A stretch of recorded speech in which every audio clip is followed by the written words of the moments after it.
Welcome to the Inside Track on Real Estate with the Decker team. I'm Ken Decker. And I'm Ryan Decker. And we form part of the Decker team. Sure do. Yeah.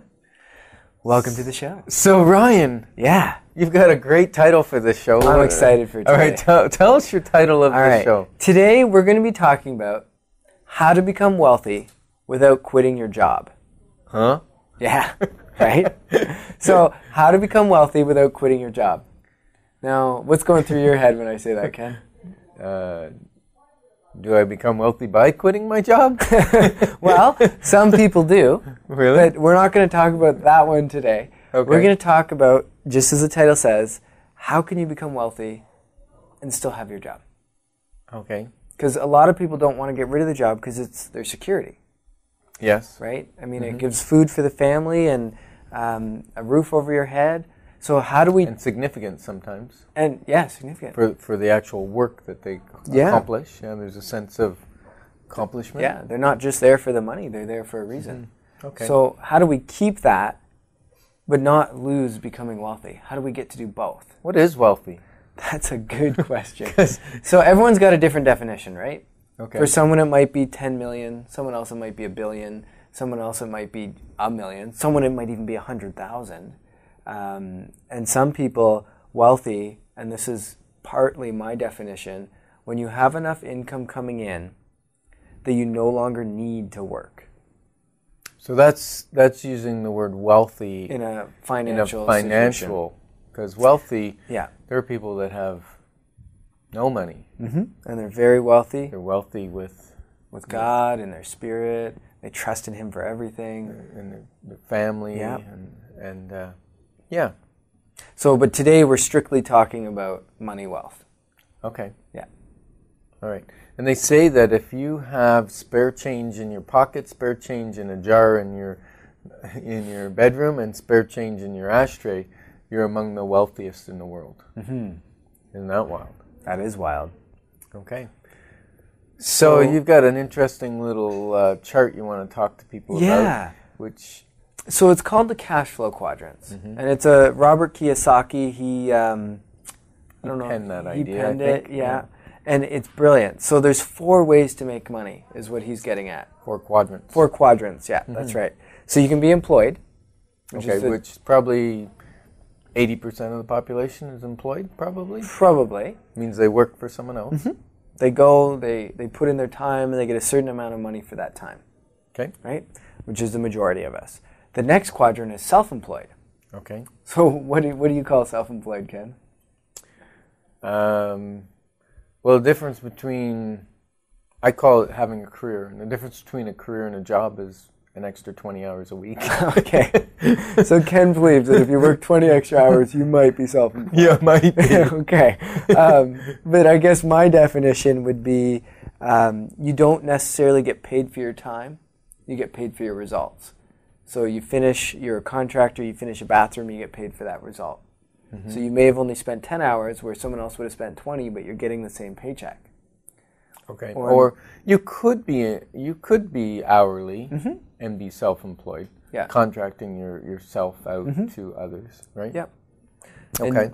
Yeah. And then what about So those are on the left side of the, if we draw a cross or a window, right? So cash quadrant, when you draw a plus sign or a cross, there's 4 quadrants. We've done the 2 on the left. which is E and S. E and S. Employee, Employee and self-employed. Okay. So then the ones on the right are a business or a business owner. And then below that would be passive income. Okay. And so what is a business between that and self-employed? What's the difference there, do you think?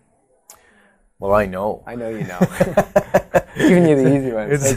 Thanks, Ryan. So the difference between self-employed and owning a business is when you're self-employed, you still have to show up to earn money. When you own a business, you have others that are running that business or providing the services for people or doing things. You're paying them, so you have employees basically, and that business now makes an income whether you show up or not.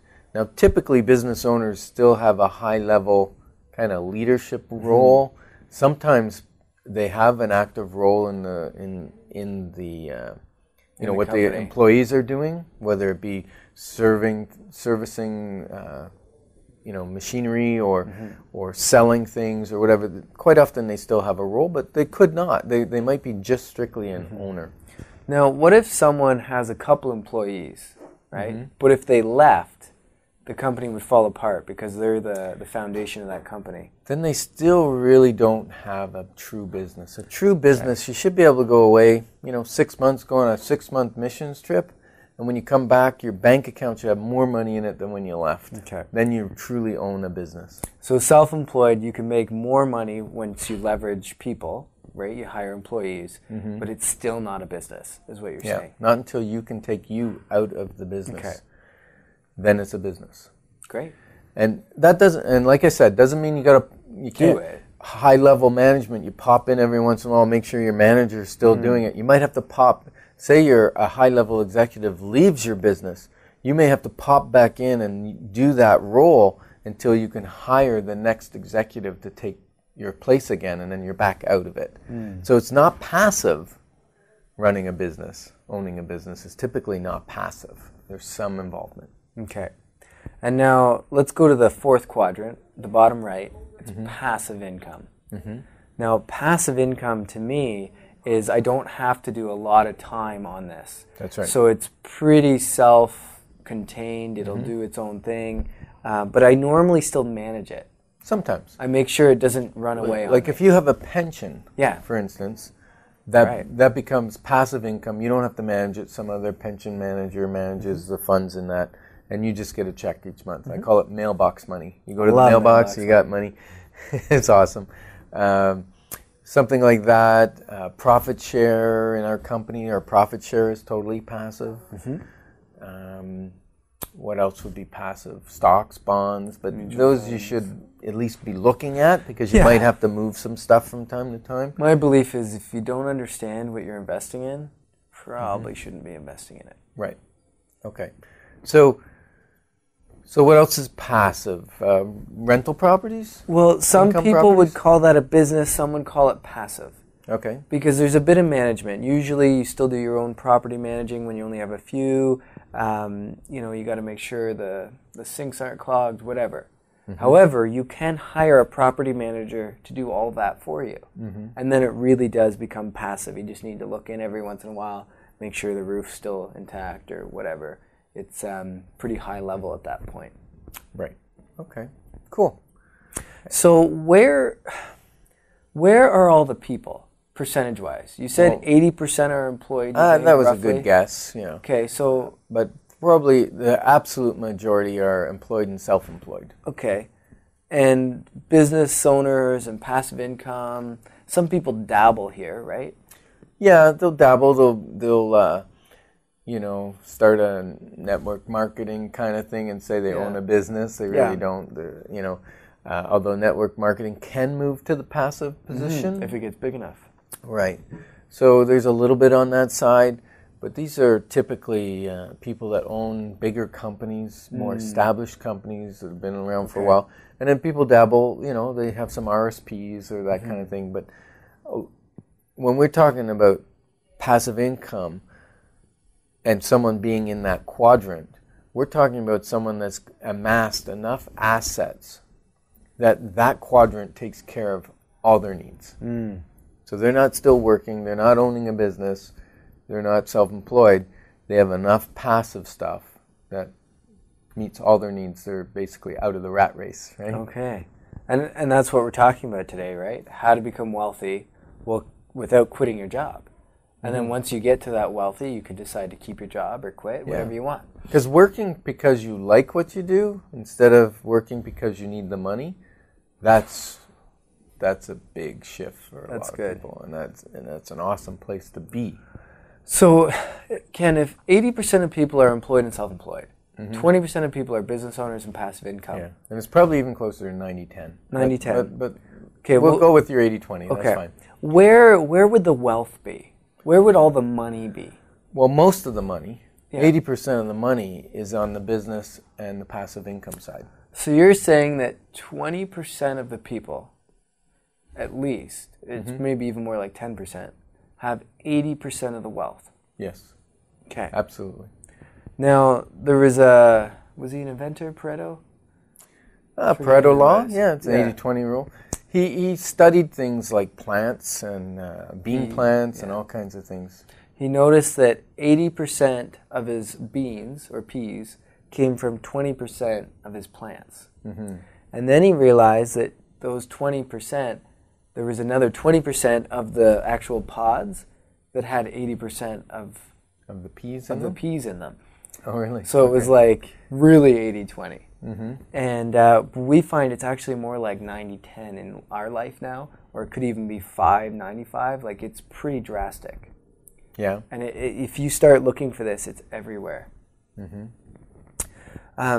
So what would it look like to become wealthy? And I'll ask myself this question. What would it look like to become wealthy without quitting your job? So to me, what it would look like is taking the excess cash you have, and some of you may be thinking, I have no excess cash. Well, we'll talk about that in a minute.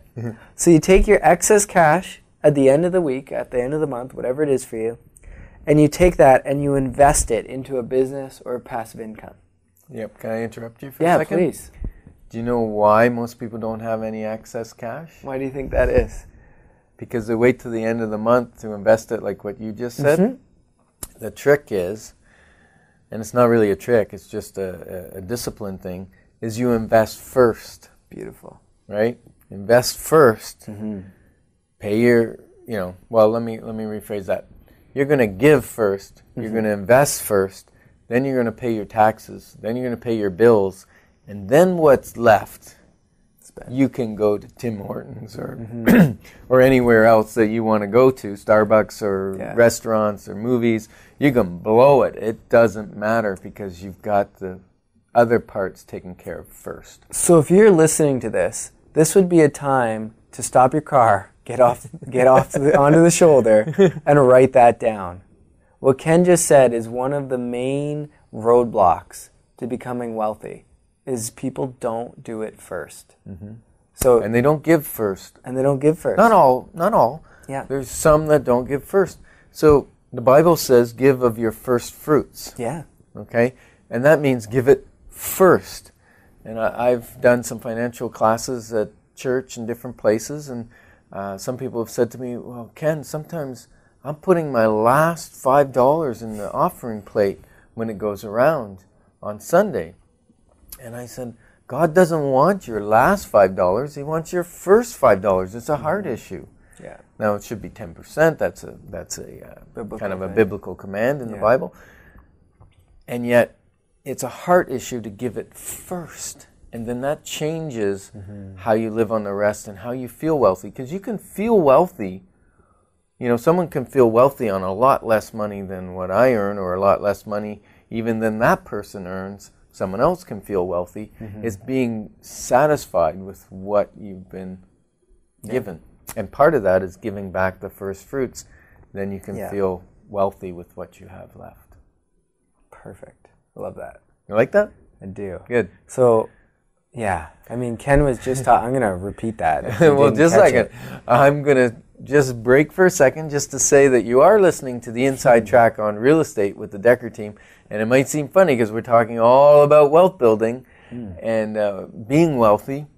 And yet, part of being wealthy is owning a home. Yeah.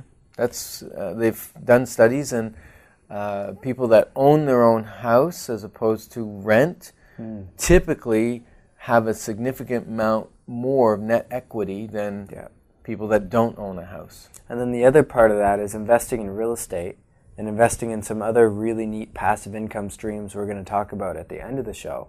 So keep listening. Okay. And so what are the roadblocks to... before that, though, I want people to get an idea of what this looks like. So how could you even make this happen, keeping your job and becoming wealthy? How would you even go about doing that? Well, interesting. Let me go back to that cash quadrant for a second. So you've got employee and self-employed, and that's where the cash is made, right? Now, if we spend it all, then we have no ability to create a business or passive income. So it's like seed money. Think of it as seed. When you go and you get your paycheck this week or next week, think of it as a bag of seed or crops, like a farmer. Back in the day when there was no money and everything was done on animals or crops. And so if a farmer was going through a dry spell or whatever, and they didn't have a lot of money and they were, they're hungry and whatever, when they took their crops off the field, they always made sure one thing. They saved for the next year. They took the best seeds, not the worst, the best, the first fruits, the best seeds, and put them away to put in the ground next year. That was their seed money, so to speak. Okay? And that's where we've lost it in today's day and age of being employed and self-employed and getting a paycheck. We've lost the need or the ability to put the first fruits away. So give the first fruits and invest some of the first fruits. And if you can do that, and you do it over your lifetime, you've created some not necessarily 100% financial security, because your security should come through the Lord, but you've been wise, and you've created with the income that the Lord has allowed you to earn. Yeah. And you've lived on less than what you've made. And it frees up opportunities to give and care and share and all kinds of things. It's just awesome.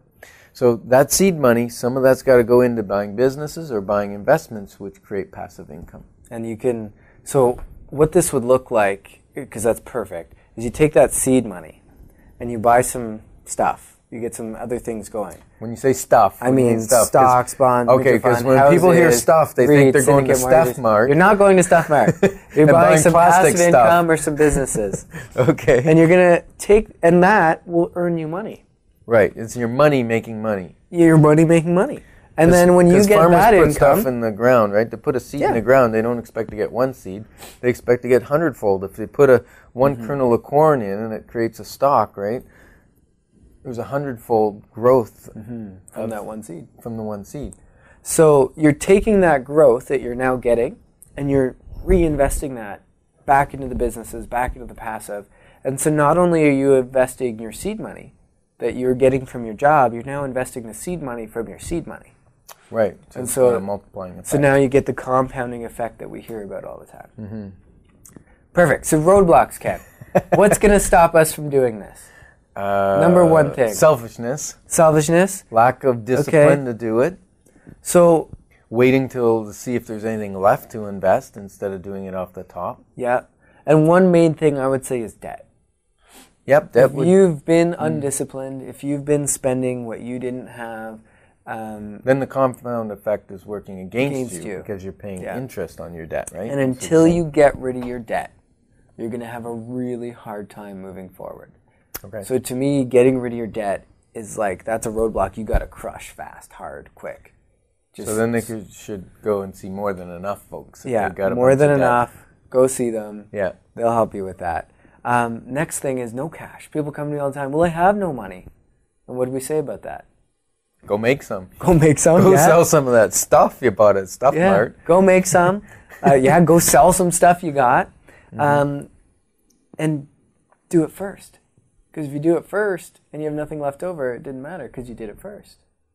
Do what first? If you invest, if you tithe first, like you're saying, then the money will be there. If you have no cash left over, it's fine. Yeah, it doesn't matter. Because it's already invested. Yeah. And the other one with that is do it automatically. Make it automatic. What does that look like? You can get automatic withdrawals from your bank account. You can get a rental property where every month there's an automatic mortgage pay down from the the cash. There's lots of things. Yeah, that's going to be awesome. And you're going to start taking advantage of dollar cost averaging, which we get into in our financial workshop. We explain the power of dollar cost averaging. And if you want to come to that, come. Give us a call. When is the next one? Next one is the second Thursday of the month. Okay. And that's actually every month. All right. So if you can't make this one, call us and book for the next one. All right. Are we giving any free perks? You want to give some free perks? I think we should give some free perks. Go for it. Let's give out an autographed copy of my Wealth Formula book. Awesome. To the first 15 people that sign up for the next Perfect. Wealth Building Workshop. And if you can't And it's make free that to come, one, right? It is. And you're going to invest 2.5 hours of your life, because we say 6 to 8, but really we run to 8:30 with questions and everything. Yeah. So 6 to 8:30 Yeah. on a Thursday, the second Thursday of the month. Give us a call, 613-860-4663, 613-860-4663, and say, hey, I'm interested in coming out to the Wealth Building Workshop. It's awesome to bring teenagers and young people to. Absolutely. If you're a young person listening to this, or you're a young adult and you're just starting out, to have this information is so valuable. You don't know how many people read my book and say, where were you 30 years ago? And I say, well, I was making the same mistakes you were making 30 years ago, so I wasn't ready to write the book. So, yeah. So call us. Call us. And sign up for that. That'd be great. Now, back to the roadblocks. A lot of people also say, well, I've got no time. And what I No time? No time. I got no time. Really? And when I You tell get the them, same 24 hours a day as I get. actually, I get less because I sleep more than everyone. I love my sleep. So I actually get less time than most people. And the truth, though, is it's how you use the time you're given. So a couple months ago, we actually sold our TV, the only TV we had. It's gone. And, What do you invest the money in? well, actually, we did invest that money. But more than that, we now have the freed up time. Right. That's Right. probably a couple hours a day. You just created. Created out of nowhere, you know? Anyways, and we all think, oh, I'm tired, I had a long day, I got to watch TV, or I got to do something to relax. Only because that's your habit. If you get rid of that habit, God will give you like abundantly cool things to do with that time. And energy to do it. And energy. Especially like if you start exercising Yeah. during that time instead. Yeah. Whew, your energy will go up. My goodness, I'm excited for these people. Things you're going to do when you get rid of that TV. And the second thing people say is, well, I'm just not focused on it. It's just not my focus right now. Well, get focused on it. Go do your net worth statement once a month. Create that excitement. Where Create can they get how to do a net worth statement, or how to do a Well, you can get spending plan? You can get a free one of both of those on your website, Yeah. wealth-formula.com. Yeah. And you will get the form that you can use to fill out and start doing your net worth statement. And then even if you want to creating see that what your urgency. debt's costing you can put that in there, and how to get rid of your debt. It's all on there. Yeah, so when should a person start to do this? Well, No time like the present? no time like the present. Yeah. I could make tons of stories here. I'm not going to. If you're 20, if you're 60, if you're 80, if you're 70, if you're 40, I don't care. It's time to start. If you're 15 and you're listening to this, it's time to start. It's time to start. Even if you're 10 and you have 10-year-olds, go buy them some jars, mark on them tithing, saving, school, spending, and allow them to start learning how to do this at a young age. And one of the things that I wouldn't even, you can name it saving, but typically saving, people think you save that to spend it on something. So I would create a jar that says wealth building. And that money, you never spend it.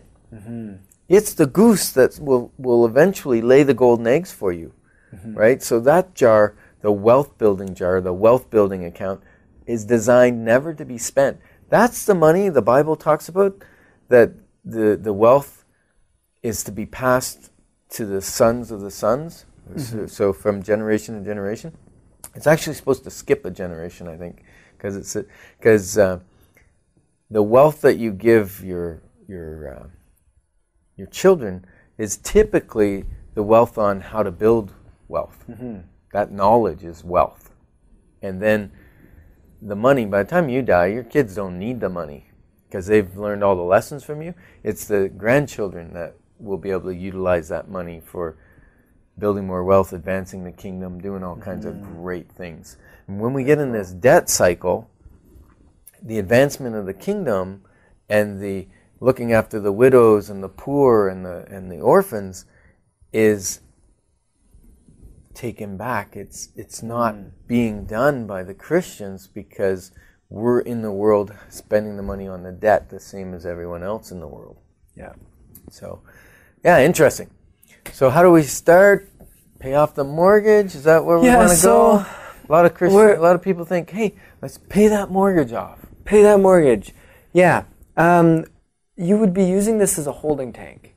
So let's say you've got an extra, I don't know, $1,000 at the beginning of the month, because we're doing it in the beginning, and you're going to plug that away on your mortgage. Or even $300. $300, doesn't matter. $100, doesn't matter. Plug it away, plug it away, plug it away. And then after a couple of years, you've got a fair amount paid off that then you can re-leverage to go invest in something. Okay. And so it's a holding tank that's saving you 3% or whatever your interest rate is right now. And then you can go re-leverage it later. You can do a cash jar. You can do a TFSA. You can do all sorts of things. I love TFSAs. I know you do. We're not going to get into it now. No. Come to the Wealth Building Workshop. We don't got time for that. Running out quickly. And then some people already have a fair bit of money in their house or in other things. So you can access that to start investing today. So what are some options to invest in? So one option that we give to our clients is to invest in real estate as a rental property or as an investment property. We also have some really cool products. Oh, and the real estate, we're usually earning anywhere between 18 and 33%. And if you're like, oh my goodness, that's not possible, come to the Wealth Building Workshop. We'll help you work through that. It is possible. It is possible. And then if you really don't want to earn that kind of income. Yeah, you don't have to. You don't have to. We have other options that earn 6, 10%, Yeah. 8%. That are even more passive. Yes. Yeah. And so we can tell you about those as well. Syndicated mortgages, that kind of thing. Yep. Yep. And then we demystify a little bit stocks, bonds, mutual funds, what they really are, where to hold them. Because some people think you hold everything in your RSP or your TFSA. And there's things that are advantage to be in there and things that aren't. Awesome. So how to become wealthy without quitting your job? Hopefully you got an idea on that during today. And, if you want to attend the next Wealth Building Workshop, give us a call at 613-860-4663. You can also email us at info@deckerteam.com. And if you have any questions on what we've just said, probably the best is to come out to the workshop. And it's interactive. You get to ask your questions. It's not boring. We even tell the odd joke. It's pretty funny. Yeah. And once again, 613-860-4663. Thanks for joining us on the Inside Track on Real Estate. We look forward to seeing you next week. Talk to you soon. Bye for now.